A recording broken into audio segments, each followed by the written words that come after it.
The short break, we are moving over to the interview session of today on the signature morning.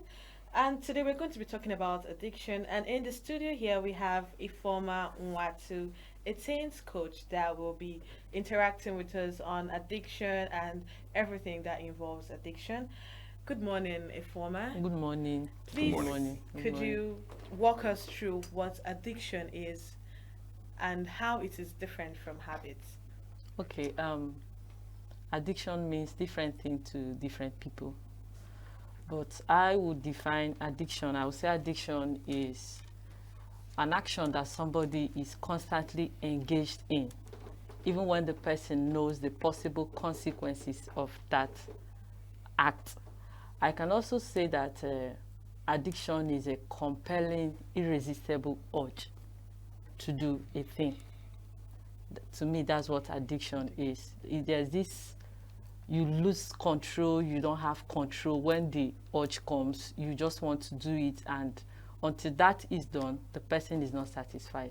Are addiction always a bad thing? Most of the times, yes. What if I have an addiction to be reading the Bible and be going to church? Most of the times we look at it like when there is the good part and the negative ones. But when we have a discussion like that, like this, is almost because of the negative things people are addicted to do that has negative consequences. Okay, it has to be negative for it to be an addiction. Not really, but in this context of discussion, most of the times we are looking at things that people are negatively addicted to. There can be positive addictions, like you said, going to church, reading the Bible. These ones are edifying. Let me use the spiritual terms. They are edifying to the body, spirit, and soul. There are other things that you can get addicted to that in that area you become efficient and productive, which doesn't have any negative consequences. So, at what point do you know that this is not just a bad habit but an addiction? What's the thin line? Where do you draw the line? When there's an irresistible urge to do a thing, and until that is done, you are not satisfied, you are not fulfilled. At that point, I can say it's becoming an addiction. You are so addicted to it, you are so engaged in it that nothing else at that point matters until that is done. So, what is the common form of addiction now in the society? As it has to do with the young people, right? Mm-hmm. The commonest now, when we mention addiction, people look at the first thing that comes to mind is drugs. Yes. Drugs and substances. But we have addiction to the internet. The use of phone is very common to young people of today. We have, when it comes to this... But isn't it a good thing to be addicted to the internet? It depends on what the person is doing on the internet. Sourcing for information. Like I said, some are not sourcing for information. They just want to go into internet fraud, cyberbullying, go into pornography, and the rest of it. So that is one of the most commonest. The next is the drugs and substance addiction. So that's the most common types of addiction we have in today's world. Yes, that's the most common. Wow. Okay. So, is there like a short-term or long-term effect of addiction on an individual? Yes. It affects the person emotionally, psychologically, in academics, in relationships, social functions, like social interactions, and all of that. Yes, there is long and short-term So, effect. what's the short-term effect? What's the long-term effect? The short-term effect is that most people who are into addictions, most of the times, are withdrawn from people. They don't like associating with people because there's this feeling of guilt sometimes. But when we talk about the long-term effects, we talk about the psychology, the health, the mental health of that individual. I think is a long-term effect. You're a teen coach. I'm sure you've had experiences. Could you share some of these experiences? Okay. Recently, like I mentioned about the internet, I have an interaction, or I also read it somewhere. Like I had an interaction with a team, and I came online and saw somebody who shared a similar story of joining a group online. And in that particular group, they were talking about pornography, masturbation, and all of that. So because of what she read, she got interested. That is now his curiosity. She wanted to explore. She wanted to know what it was all about. Before you know it, she got addicted. The group has long closed, but the effect of that which she saw and she read is still on up to this moment we talk, and she's still trying to go through a process of getting out of it. I have also a young boy who went to school. You know, when people come to school in the morning, they talk about their activities over the night, the previous day. He overheard his classmates talking about this same pornography. In the course for him to explore that same curiosity, he started engaging in it. And it's been a process, let me not say it's a battle, to try to get him out of it. I've seen teenagers gone into drugs because their friends introduced them to it. So these are just few that I can mention. All right. Do you think gambling is one of these major addictions Yes. that we have today? Yes. How so? Okay. Now we have a whole lot of apps online that you have to play games. Some you have to make some predictions, and many young people are going into it because there's this mentality of quick money syndrome. They want to make money out of it. Some of them don't even understand the depth of some of these things. Like recently, I discovered that some of those apps are owned by Nigerians who are also into cyber crime. They set up these things, you know, they have their target. It's not the small ones who play with 2 naira, 10 naira. There are people they are waiting for. Once they get into it, the apps close. But the thing is that many young people have gone into this and they're so addicted to it that they don't pay attention to any other thing. Any money that enters into their hand, they are gambling. So gambling is an addiction. But again, one would say that it's business, just like life is. It's risk. You take risk in order to bet on the game. It's a football. So some people would say, in fact, with the unemployment rate in Nigeria, some people have even taken it as an employment opportunity. Every weekend, if there's any football that they are sure of that this team is going to win, they put monies and then they make more change and they go back again. They take I think we look at it as a business, but then the people going into this, are they financially intelligent?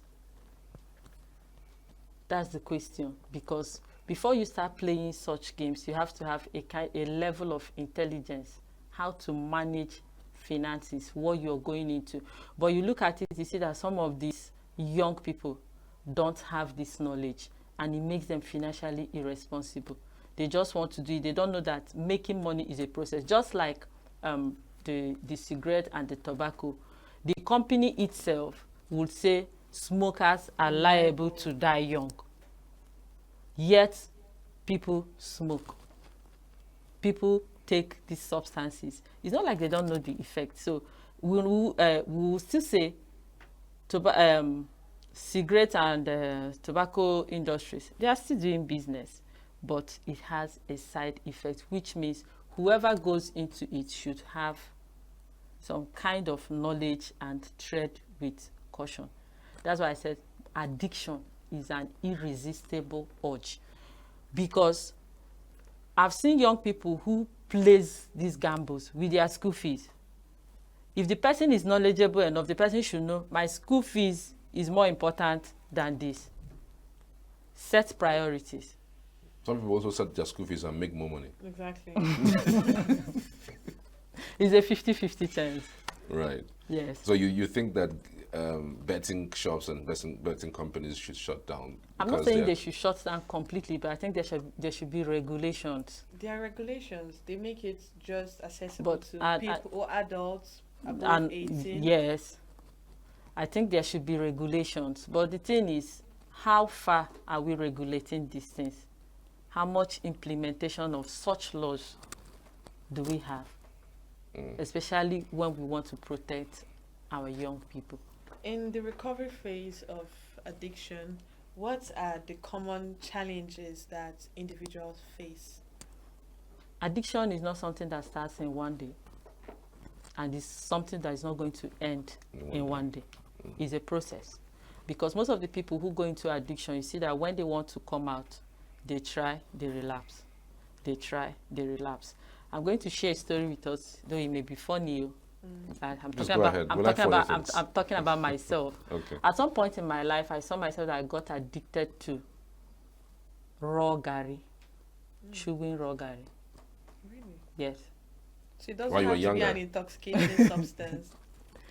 Then, how did it start? I can't really explain, but I know that I saw myself each time I'm in the kitchen to make eba, I pack a little and put in my mouth.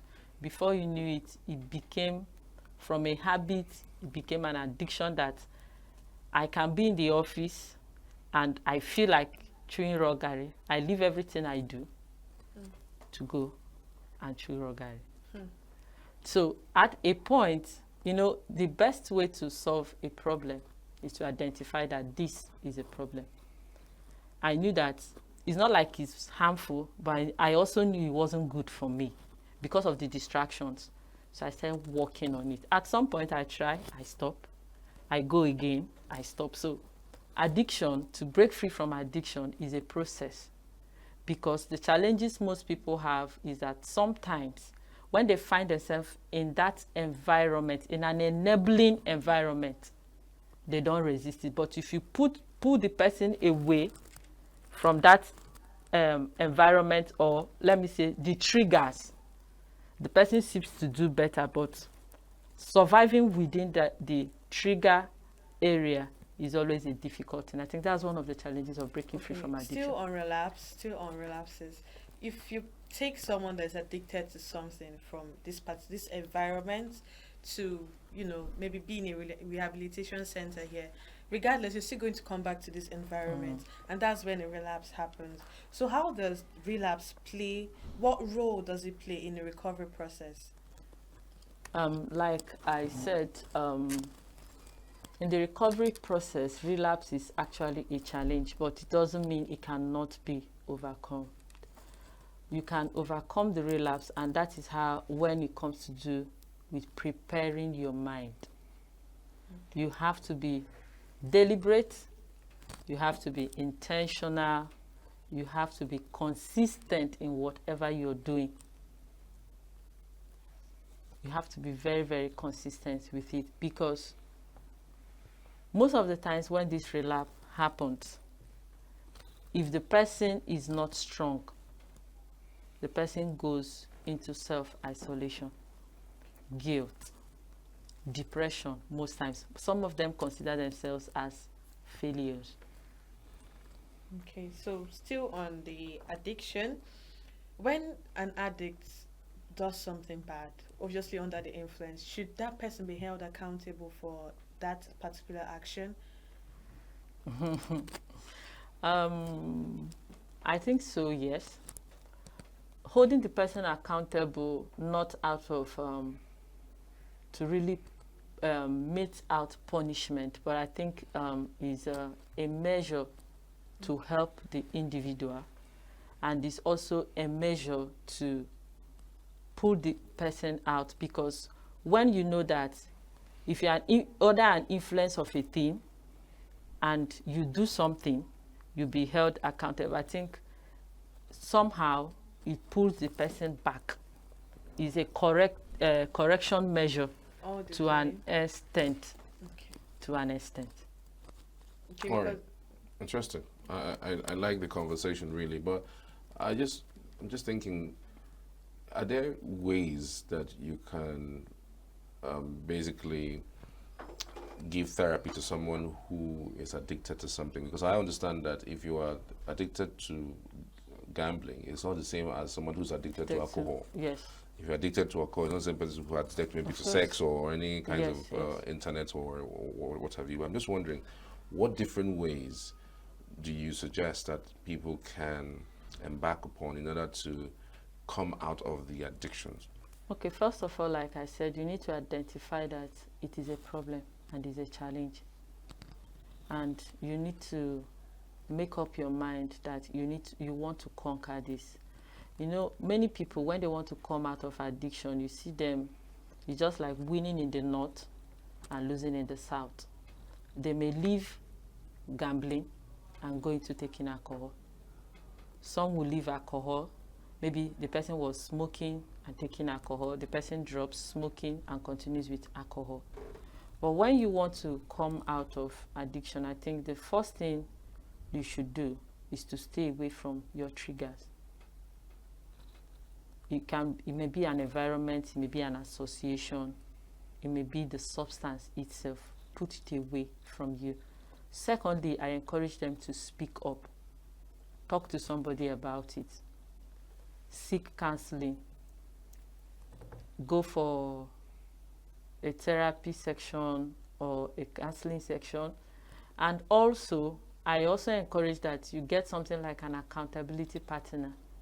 Somebody that will help you measure your wins, measure your failures. You can say, okay, today I will not smoke, because it's not something that happens automatically. The person checks up on you, and maybe when the urge is coming, the person will talk you out of it. I think that's one of the ways somebody can get out of addiction. And as much as many people don't believe in what I believe in as a Christian, I think the place of prayer is important. Pray to whatever you believe in, because addiction is a very strong feeling that sometimes you need God's intervention. Because I've seen people who have gone to rehabilitation centers. Inside there, somehow, they smuggle in those substances, and they still take it inside there. So I think you need to renew your mind, because addiction is like a tension. When it comes on you, it's like two opposite forces acting on a thing. This is negative, this is positive. So is your ability to succumb to one or not to.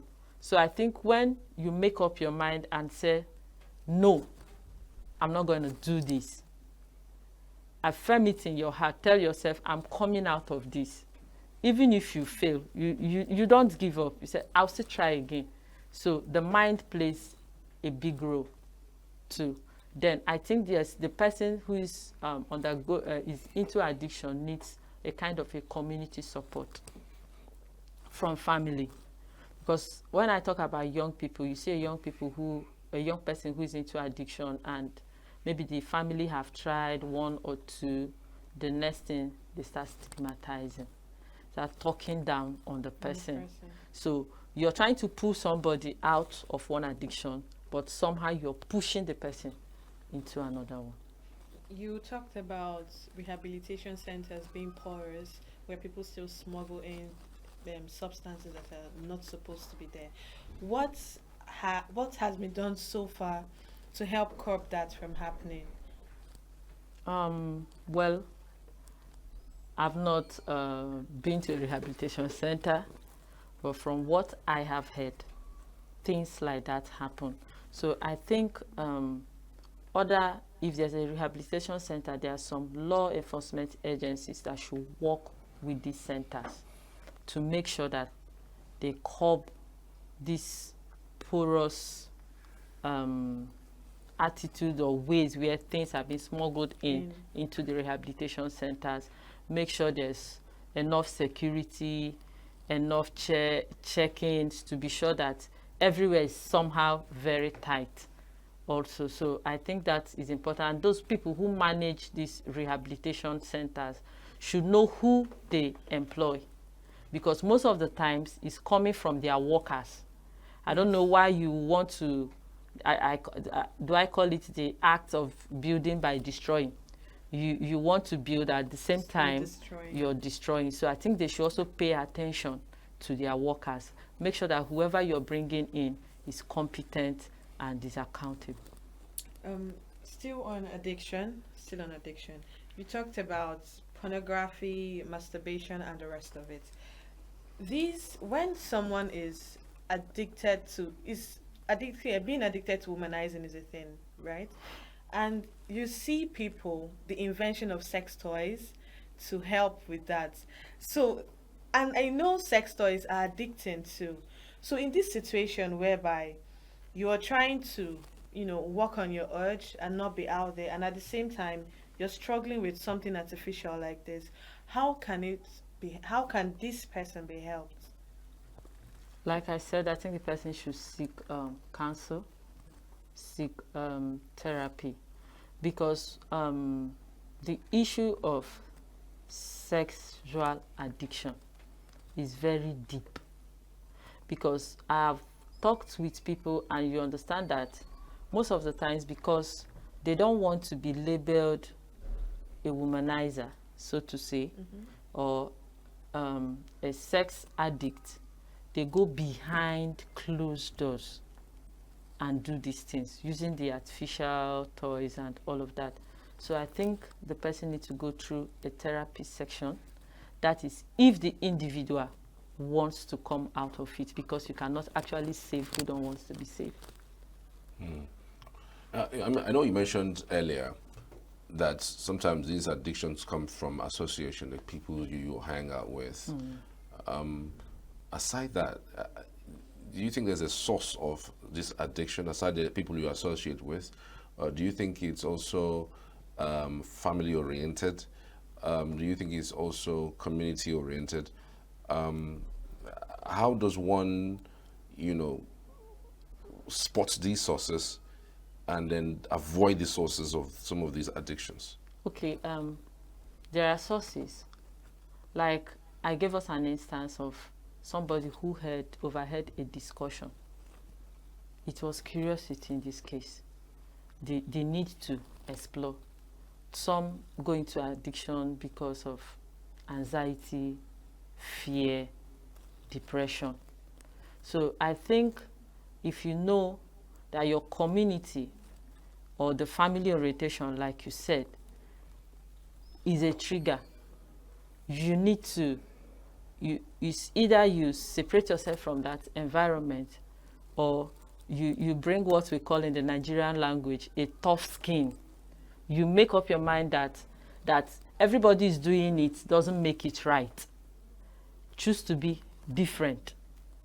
Tell yourself, I'm not going to do this, that all my friends are into this doesn't make it right. So it's about self-awareness, it's about self-esteem, it's about self-discovery, and it's also about intentionality. You look at your future, and is this what I want for myself? What I'm about to do, is it acceptable? Is it right? Is it approved? When you ask yourself these questions, your inner mind and your spirit man will tell you the truth. And then you can draw a line, help yourself, try to resist it. The urges may come, the triggers may come, but you need to believe in yourself that I want to make a difference. So there are other sources that can trigger addiction, especially in the life of young people. Recently, is the urge to explore. That's what fuels the addiction. The urge to. But sometimes it's inevitable, to some extent. It's what you have just said. I mean, I'm from a family. You are from a family. You are from a community. I'm from a community. She's from a community. And if you are in that environment, for instance, in the United States, where some places that marijuana is legalized, you are born there, and you see people taking it while you're growing up. You don't see anything wrong with it. You understand? So, but in this society, it's different, right? So, you are in that society. You are there. Like, it's nearly impossible to separate yourself from that particular society. Nearly impossible, but it is possible, and it's a self-decision. You take a decision that I'm going to be different. like I said, everybody is doing it doesn't make it right. I want to make a difference. I don't want to be like every other person. To them, it may be legal. People don't see anything wrong with it. But if you sit down and watch the after effect of those who have engaged in that, you ask yourself, is this what I want to do? I have a friend who told me that he doesn't want to take alcohol, not because anytime he takes alcohol that it has any effect on him, but he saw his uncles, his own father, who was an addict of alcohol and substances, how they ended up, their mental health, the health of their body and all of that. He said, I don't want to take this path. So he decided, he took it as a decision and was working on it that he's going to be different. I think in this case, it's about an individual decision to make a difference, to stand out. Right. So how much of tough skin do you think someone can develop, and how do you develop this kind of tough skin? Because I'm thinking, like, you turn left. I know that I have been in the middle of friends who smoke. I'm not easily influenced, but it's not the same as some other person who might be in my age range who would, want to test one of those things. One of these days, just say, let's just test this thing a little bit. Yes, peer influence is very, very strong. It's very, very strong. So I think developing a tough skin, self-confidence. Okay. Self-confidence. Self-confidence. How do you develop self-confidence? How you develop self-confidence is that you look at yourself and ask yourself, who am I? I tell young people, sit down and ask yourself, who am I? Who do I want to be? In the next 2-3 years, if my name is mentioned, what is the first thing that will come to the mind of people? You have a generation coming after you. If people are looking up to you, what you want to do or what you're doing at that point, is it something somebody else will want to learn from you? Is this something somebody else will want to do? Then self-confidence comes from self-awareness. Okay. Still on awareness, how can education and awareness campaign prevent addiction? It will go a very long way. A very long way. Because if we start sensitization from the grassroots, when people know the consequences of going into this act, they will not want to. So it's going to be a community effort from the home to the school to the community to the religious organizations to the cultural organizations and all of that. Education will go a very long way because, when we talk about education, people look at the classroom. Education goes beyond the classroom. What we are doing here now is a form of education, passing the right information. If people are rightly informed and well informed, you already know that these are the disadvantages and advantages of what I want to do. It gives you that awareness. When you have that information, I don't think you will derail. So education and awareness will go. Still on awareness, I have this not friend. I just know someone that we're having a conversation one day, and he said even as a child he knew he would smoke as an adult. Knew. Yes, it was something that he saw and admired as a child. So he just wanted to get to the point where he can take the decision to start smoking, because obviously he can't smoke as a child then, but it was something he admired and he knew that it's something that he would love to do, and that's what he's doing now. So in a situation like that, when someone already has this idea already of, I can't wait to grow up and be an adult so that I can smoke. So that kind of situation, how can you help someone like that? It's not something that maybe he was influenced by or friends. He's not aware. It's something that he was woke looking up to. and Exactly. decided to So do. how can you help someone like that? It's somehow a difficult one, but not really. It's not an impossible case to talk the person out of it. Now, for young people, I will answer your question like he was admiring it. Exactly. So I will always tell young people, who influences you? Who do you look up to as your role model? Because recently, I was looking at addiction, and I understood that back in the 70s, 80s, people don't see people who smoke as bad people. Those days, it was like if you're a gentleman, you work in a corporate office, puffing your cigarettes is more like places you in a class in the society. But as time goes on, people started adding some toxicating substances to it and start smoking it, harmful substances, so to say.